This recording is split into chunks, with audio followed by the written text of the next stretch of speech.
Queridos irmãos, saúde e paz. Sejam bem-vindos para mais um trimestre, para mais uma jornada de estudo da Palavra do Senhor. Terminamos aí o Sermão do Monte, que muito nos abençoou nesse período, e aprendemos lições importantes com aquele que é o nosso Senhor, o nosso Mestre, o nosso Salvador. Esse trimestre agora nós vamos estudar algumas cartas do apóstolo Paulo. Nós vamos estudar Efésios, Gálatas, Colossenses e Filipenses. Cartas pastorais, cartas importantes que foram forjando as comunidades de fé que estavam começando naquela época. Todos nós sabemos que o apóstolo Paulo vai ser uma figura, um personagem muito importante no início da igreja. Lembrando que ele entra no cenário ali no livro de Atos, começa uma perseguição à igreja de Cristo, depois da morte e ressurreição de Jesus, a igreja começa a crescer, a ação do Espírito Santo, e nesse processo novos discípulos vão aparecendo, surgindo, sendo transformados pelo Espírito Santo, por Jesus, e nesse tempo aparece Saulo, que era então membro do Sinédrio. Ele começa a perseguir os cristãos, até que numa diligência de perseguição a alguns cristãos, no caminho de Damasco, existe um encontro extraordinário com Jesus. E ali a vida de Paulo é transformada, ele se deixa de ser perseguidor para ser perseguido, e é através da vida dele que Deus vai fazer com que o evangelho chegue aos lugares mais distantes daquela época. Então Deus está sempre usando os seus servos, Deus está sempre usando de forma estratégica a sua capacidade de fazer com que a sua vontade seja sempre feita, apesar das lutas e dificuldades dos seus emissários, dos seus mensageiros. Então, quando nós pensamos nas cartas de Paulo, nós pensamos em escritos importantes, uma ferramenta, uma estratégia importante para aquele tempo. Era necessário que as pessoas pudessem ser doutrinadas e ensinadas.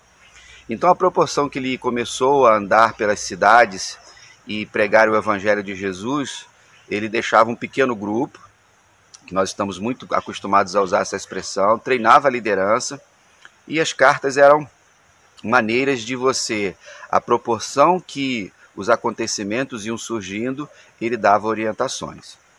Na lição de hoje, nós vamos falar um pouco do livro de Atos. A partir da semana que vem a gente vai entrar nas cartas propriamente dita, e como Deus ia agindo através do apóstolo Paulo. E a lição de hoje fala sobre as maravilhas de Deus. As maravilhas de Deus são revelações do poder de Deus em toda a história, a partir da própria criação do Senhor. Todos nós queremos a criação de Deus para nós, e ela está aí para ser contemplada, para ser vista. Nesse momento aqui, eu estou vendo um mico. Eu não posso mostrar para vocês agora. Talvez você vai ouvir o barulho dele, ele faz um tipo de assovio, e que a gente acalma o coração da gente, é uma maravilha de Deus. Pena que o ser humano, nós seres humanos, às vezes destruímos tantas coisas. Nesse processo de conhecer a maravilha de Deus, envolve milagres, envolve a ação extraordinária de Deus, mas que só acontece quando Deus quer. No entanto, no decorrer do desenvolvimento da fé e da própria religiosidade, as pessoas querem manipular as coisas de Deus. Então, você recebeu a lição em casa, você deve ter lido textos de Atos, vários textos aqui, e quando nós pensamos que no relacionamento com Deus, o ensino, o aprendizado, ele é importante para as nossas vidas, nós não podemos parar nunca de estudar a palavra de Deus. O apóstolo Paulo, ele tinha um conteúdo, vou usar assim, bíblico, que era do Antigo Testamento, extraordinário. Ele era um homem da lei, ele conhecia a lei, ele era um fariseu. Então, nesse processo de aprendizado, ele conheceu os princípios e a base da lei de Deus, o caráter de Deus. Quando ele entendeu que Cristo era Deus encarnado, quando ele entendeu que a igreja precisava levar o evangelho da graça, ele começou a mostrar para as pessoas os cumprimentos das profecias do Senhor em Cristo Jesus. Então, quando as igrejas, as comunidades de fé começam a surgir e se desenvolver, mais do que nunca haveria um comprometimento com o ensino. E o apóstolo Paulo vai ser essa ferramenta. Muitos se perguntam, e talvez você em algum momento, esses ensinos ou essas cartas que vamos estudar, elas têm a ver com os nossos dias de hoje? Estamos realmente necessitados disso? Não seria para aquele tempo? Mas quando a gente olha para o ser humano, irmãos, o ser humano, ele é o mesmo desde Adão. Orgulhoso, vaidoso, competitivo, busca os seus próprios interesses. E no processo da revelação de Deus, Deus vai mostrando para a gente que não é assim que funciona. Então precisamos, em todo tempo, buscarmos entender qual é a vontade do nosso Senhor. Ok? Então, diante disso, nós vamos meditar na palavra do Senhor. E o Deus que faz maravilhas, ele começou a fazer maravilhas por meio das viagens missionárias do apóstolo Paulo. O apóstolo Paulo entendeu muito cedo de que não era para ele ficar ali, no arraial de Jerusalém, entre os judeus ali.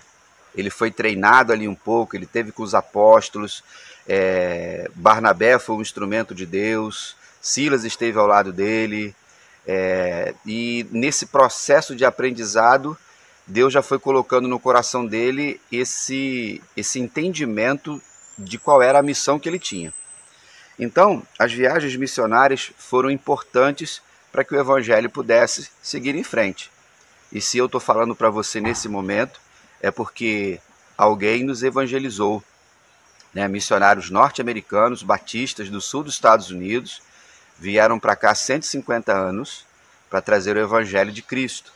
E nesse ciclo virtuoso, a gente vai salvando outras pessoas. Atos 14, versículo 1 diz assim: em Icônio entraram na sinagoga dos judeus, como costumavam fazer, e falaram de tal modo que uma grande multidão creu, tanto de judeus quanto de gregos. O que a gente vê aqui? O apóstolo Paulo, quando ele chegava nas cidades, ele usava a estratégia de ir para a sinagoga. Era lá que as pessoas estavam buscando Deus. Era lá, nesses pequenos espaços, já que as pessoas estavam longe do templo, não é isso? Eles tinham espaços de ensino, como se fossem escolas. Não era lugar para adoração. O templo era lugar de serviço de adoração, os sacerdotes estavam lá. Então, nessas sinagogas, ensinava-se a lei do Senhor. E nos evangelhos nós vamos ver Jesus ensinando também nas sinagogas. O apóstolo Paulo trilhou o mesmo caminho, até porque ele era judeu. E nesse caminhar, nós vamos perceber que ele sempre agia com estratégia. A obra missionária, irmãos, ou as viagens missionárias, elas não são simplesmente aventuras. Talvez para muitos crentes participar de algumas viagens missionárias para alguns lugares seja uma aventura diferente, para conhecer uma etnia, para conhecer um novo povo, enfim, para passear, o que seja. O apóstolo Paulo não era um aventureiro.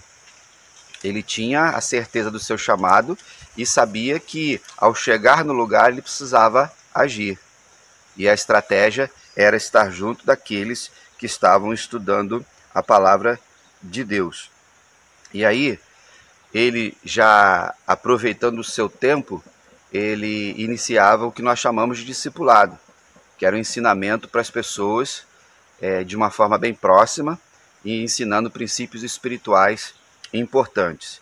Então, as viagens missionárias marcam então o início do ministério de Paulo para levar o evangelho a todos os povos.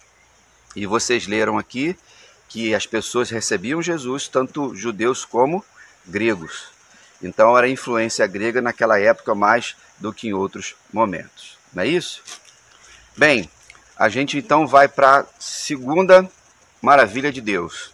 E qual era? Era a ousadia acerca do Senhor. Irmãos, crer é ir além daquilo que a gente vê. A Bíblia sempre fala de ousadia, sempre fala de coragem, de intrepidez, de não ser tímido, de não ser medroso. E o apóstolo Paulo é um dos grandes exemplos que nós temos. Quando a gente vai em Atos capítulo 14, versículo 3, nós vamos ler o seguinte: entretanto, eles se demoraram ali por muito tempo, falando corajosamente acerca do Senhor, que confirmava a palavra da sua graça, concedendo que por suas mãos se realizassem sinais e feitos extraordinários. Amém? Ousadia acerca do Senhor. Então, nós precisamos entender que qualquer tipo de ação que façamos, precisamos fazer em nome do Senhor. Encontramos tantas pessoas com ousadia em nome de uma religiosidade, mas que não reflete a graça de Cristo. E coisas e sinais que são feitos aí, que não tem nada a ver com o Senhor, mas sim com o inimigo da nossa fé. Quando nós pensamos em ousadia, a própria fé nos faz caminhar nessa perspectiva. Confiando em Deus, que Ele criou tudo do nada, que Ele criou tudo pela sua palavra, que Ele revela a sua graça, oferecendo, dando a todos aqueles que creem, viver com Ele eternamente. E isso é muito bom saber disso. Eu e você temos esperança por isso. Quando nós pensamos em ousadia, é a ousadia de pregar o Evangelho da graça. Não criar um cabedal de ensinamentos que aprisionam as pessoas, como nós encontramos aí. Faz isso, faz aquilo, um conjunto de regras morais e éticas. A moralidade tem que andar com o ser humano, a ética tem que andar com o ser humano, independente de sua fé. Mas já pregar a graça, a liberdade em Cristo Jesus já é uma ousadia.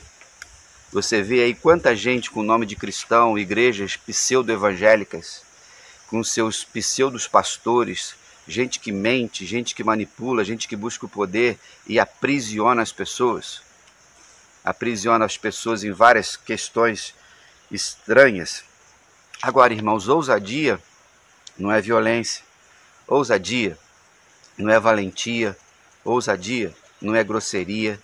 Ousadia é a certeza de que o que nós estamos fazendo, a missão que a gente tem, ela é verdadeira e tem um Deus que cuida de nós. Nós precisamos entender que, com essa ousadia, a maravilha de Deus se manifesta na compaixão. Você que diz que ama a evangelização, que ama a obra missionária, se você tiver qualquer tipo de preconceito, você não vai fazer obra nenhuma. Se você já predeterminar que determinadas pessoas que praticam determinados pecados, elas não irão para o céu, independente de qualquer coisa, você está entendendo o significado das maravilhas de Deus, que é o próprio Evangelho de Cristo Jesus. Quando nós pensamos em ousadia, nós pensamos em oposição, porque todas as vezes que nós estamos trabalhando, levando o Evangelho de Jesus, a oposição se levanta. Se levanta dentro de nossa casa, e talvez isso aconteça na sua casa. Se levanta, às vezes, dentro da própria igreja, quando religiosos não têm visão nenhuma do que significa o reino de Deus. Governantes, como existem países que não permitem que o Evangelho seja pregado com liberdade. Enfim, ousadia que envolve perseverança, que é a marca dos santos, que é a marca de Deus para as nossas vidas. Precisamos continuar firmes sempre nesse propósito.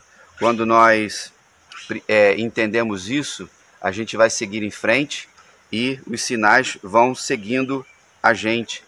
Né? Deus vai fazendo a obra dele através das nossas mãos, mas é Deus quem vai agindo em todo o tempo. Ok? Quando a gente segue aqui o nosso estudo, nós vamos para terceiro tópico aqui, que fala sobre as maravilhas de Deus em função da plantação de igrejas confirmadas na fé. Quando nós pensamos no apóstolo Paulo, nós pensamos na obra missionária e não tem como não pensar na plantação de igrejas. Então olha o que diz Atos 16, versículo 15. Depois de batizada com as pessoas de sua casa, ela nos suplicou: se me considerais crente no Senhor, entrai e permanecei em minha casa, e nos compeliu a isso. A gente está falando aqui de Lídia. A igreja começa a crescer, as pessoas começam a ser batizadas, recebendo Jesus como seu Senhor e Salvador. E quando nós pensamos, irmãos, em plantação de igrejas, nós pensamos nas nossas casas. Eu sou de uma geração, estou com 50 anos, você talvez tenha a mesma idade, você seja mais velho do que eu. O trabalho começava na casa das pessoas, que a gente chamava de ponto de pregação.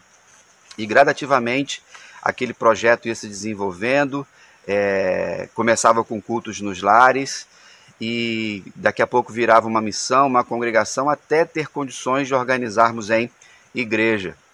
Hoje, infelizmente, diante de tantos cenários diferentes, quando se fala em implantação de igrejas, alguns projetos já querem simplesmente no lugar, aluga uma loja, bota uma placa, começa tudo errado. E tudo quando começa errado, normalmente termina errado. Então, quando nós vemos aqui a plantação de igrejas confirmados na fé dessa mulher, que abre a sua casa, e o texto vai dizer que ela nos compeliu a isso. Ela chegou e constrangeu para que eles pudessem ir para a casa dela, ficarem lá e lá começarem esse trabalho. Então, quando nós pensamos nas maravilhas de Deus, nós pensamos das pessoas abrindo as suas casas. Nesse ano de 2020, dentro do nosso planejamento estratégico, dentro do Ministério de Missões, estaríamos começando os pequenos grupos nos lares. Mas a pandemia impediu ou adiou, essa estratégia para que a gente possa salvar outras pessoas em Cascadura. E se Deus permitir, em 2021 nós vamos retomar tudo isso com muita alegria e fé, para Deus continuar manifestando as maravilhas dele. Quando nós pensamos em projetos missionários, quando nós pensamos em plantar uma igreja, como eu falei, a gente não pode começar pensando no prédio, no orçamento, a estrutura que a gente vai ter. A gente sabe que alguns projetos missionários específicos você trabalha dentro de uma perspectiva estrutural antecipada. Mas quando nós pensamos na plantação de igrejas, quando nós pensamos no crescimento de igreja de Cristo, sempre começa com pessoas, sempre de preferência com uma família. E muitas vezes é uma criança que recebe Jesus em casa, é um pai de família, mãe de família, e todos nós temos uma história dessa em nossa família, de que algo começou dentro de nossa casa. E assim, essa igreja vai nascendo pela fé. Deus vai manifestando o seu poder, a sua vontade dentro dessa estratégia. Então, Deus colocou no coração de Lídia. Lídia entendeu no momento que ela recebeu Jesus, que ela foi batizada, que ela precisava dar continuidade a esse trabalho. Então, nós sabemos que nós vivemos num tempo hoje de que temos muitas igrejas em nossa cidade, somos 600 igrejas batistas na cidade do Rio de Janeiro, temos um trabalho hoje quase que de revitalização de igrejas, mas ainda temos muita gente para salvar nesse lugar. Em quarto lugar, as maravilhas de Deus em função da sensibilidade à direção do Senhor. É interessante, irmãos, que nós fazemos a obra de Deus, nós pregamos Jesus Cristo, nós pregamos o Evangelho da Graça, tudo é de Deus, a gente usa o nome de Deus, mas muitas vezes nós queremos fazer e realizar tudo da nossa maneira. E aí nós temos que tomar cuidado, e eu já preguei isso na igreja várias vezes. Às vezes o Ministério A quer fazer um negócio, o Ministério B quer fazer de outra forma, às vezes nós queremos desenvolver um projeto missionário assim, às vezes nós queremos fazer assado, e preparamos tudo, mas às vezes nem oramos, às vezes nem consultamos o Senhor, nem buscamos a presença de Deus. É isso que Deus quer? Mas Deus, na sua infinita misericórdia, está sempre se revelando a nós. Quando nós pensamos nessa sensibilidade de ouvir, Atos 16, 9 diz assim: de noite, Paulo teve uma visão. Nela, em pé, um homem da Macedônia suplicava-lhe: vem para a Macedônia e ajuda-nos. Como é bom saber que Deus fala conosco de forma misteriosa. Deus vai além do que a gente vê e pega e percebe a nossa volta.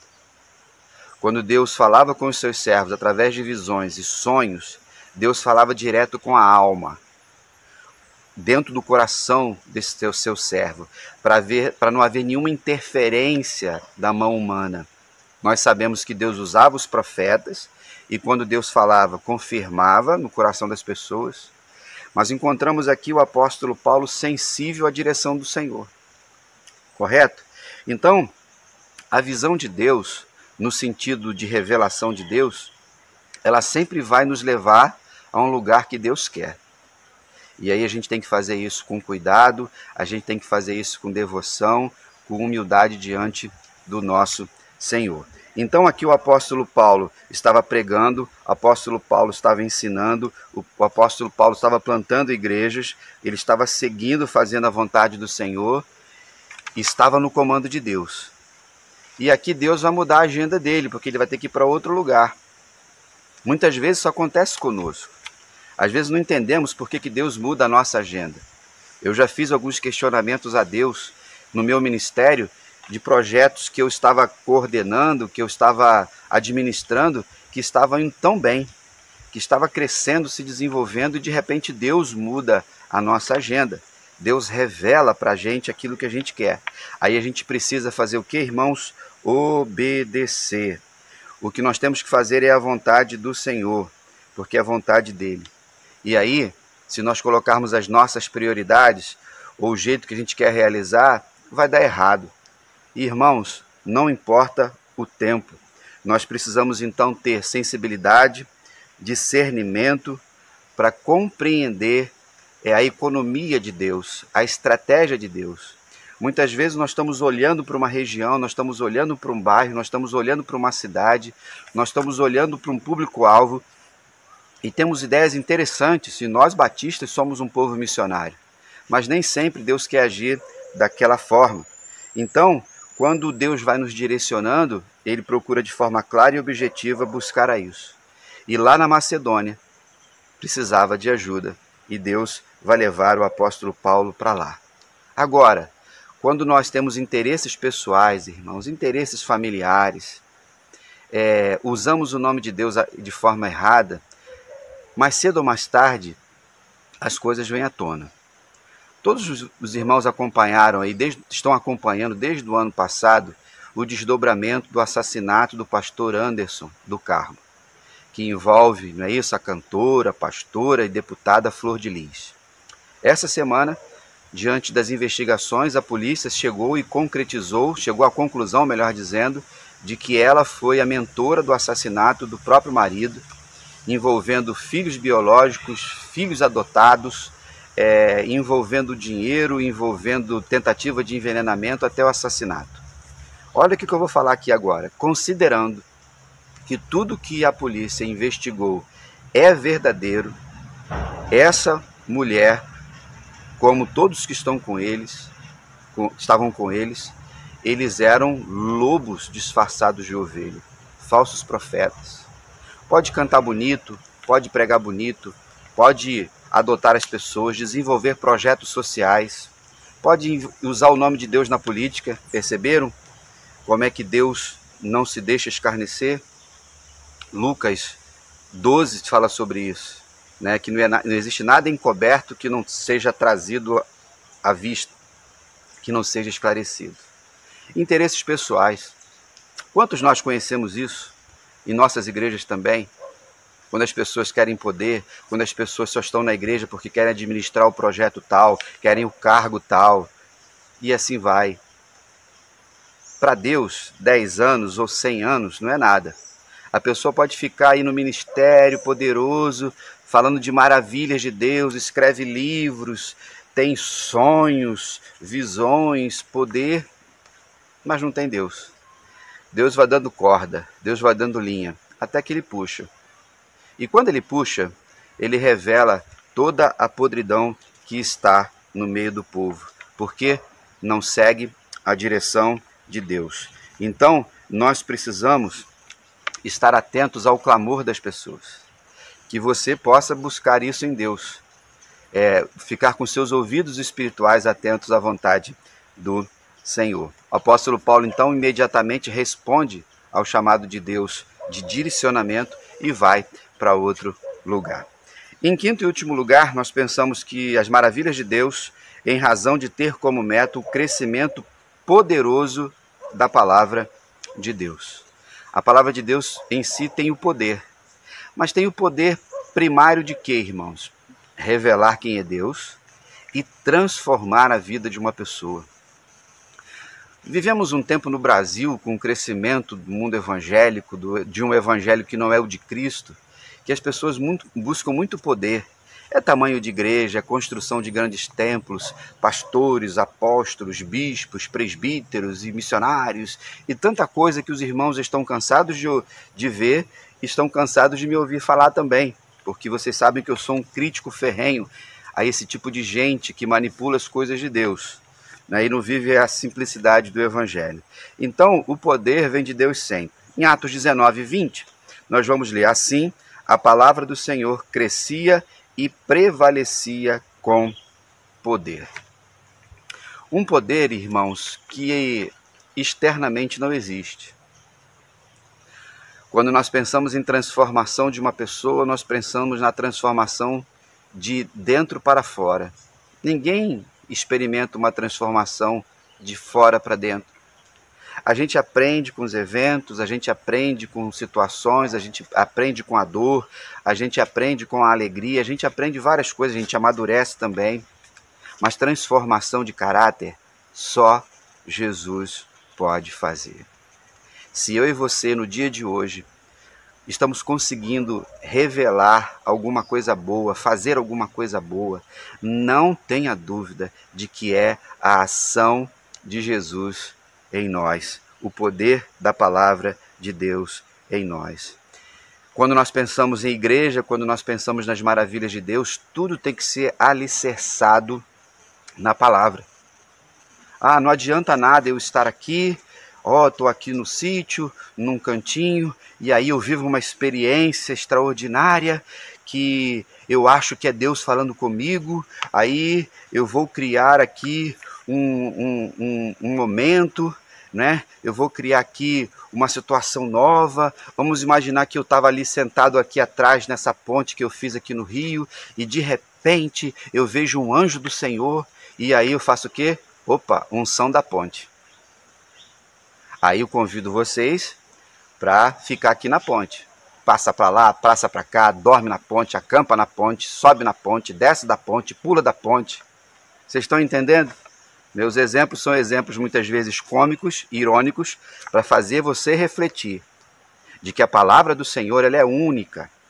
Ela é a mesma do tempo do apóstolo Paulo e 2000 anos depois continua sendo. Ela é imutável, ela é atemporal. Não se deixe levar por esses modismos, certo?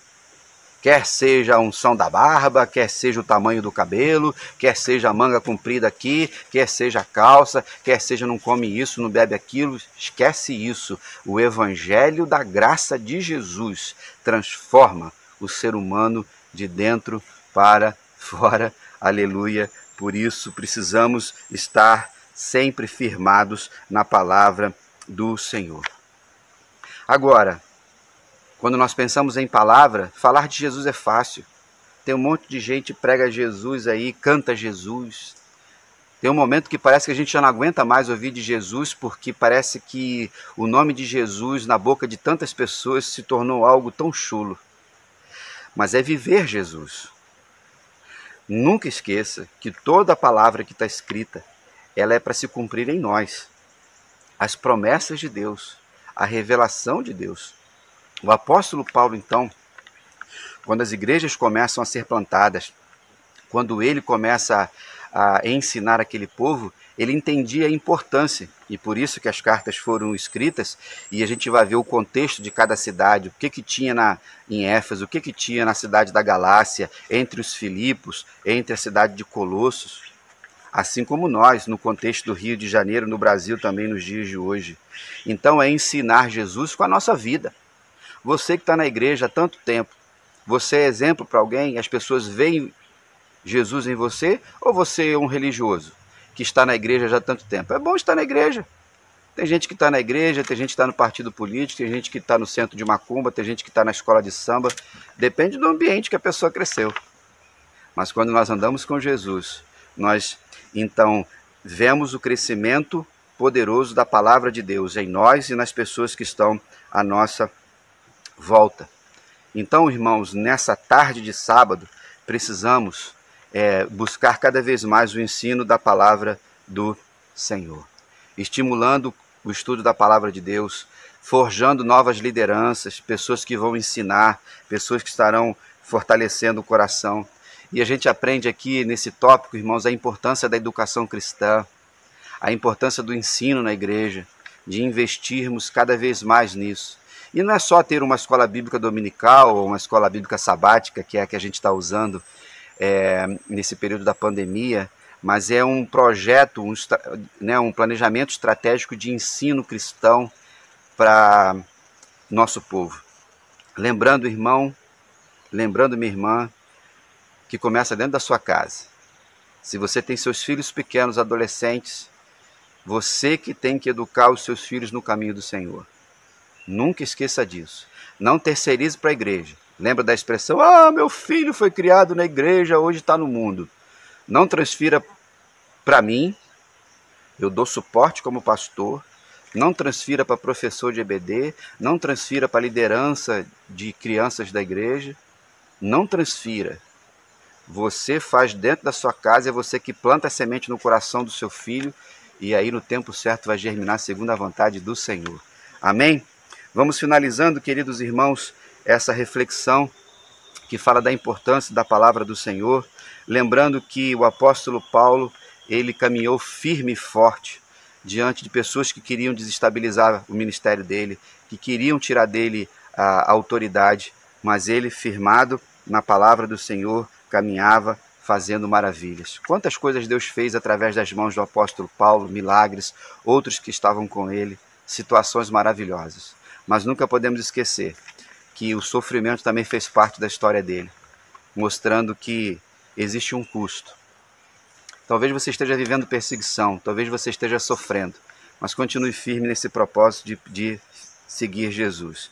Quando nós olhamos para a plantação das igrejas naquela época, nós precisamos trabalhar o conhecimento, a fé e despertar o interesse sempre pela palavra do Senhor.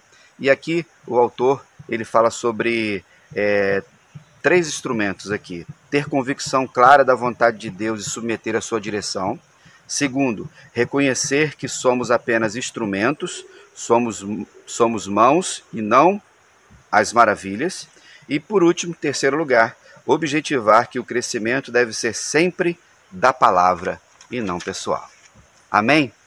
Que o bom pastor nos conduza a cada dia pela fé e juntos possamos continuar sendo testemunhas das maravilhas de Deus e sermos instrumentos poderosos nas mãos do Senhor. Ok? Um grande abraço e, permitindo o Senhor, amanhã nós nos veremos no culto presencial às 10 horas, se você puder e quiser estar lá. Ok? Se você for, precisa ligar para a igreja e agendar e colocar o seu nome lá, porque nós estamos com poucos lugares. Um grande abraço, boa semana para todos. Fiquem na paz e até a próxima aula. Tchau.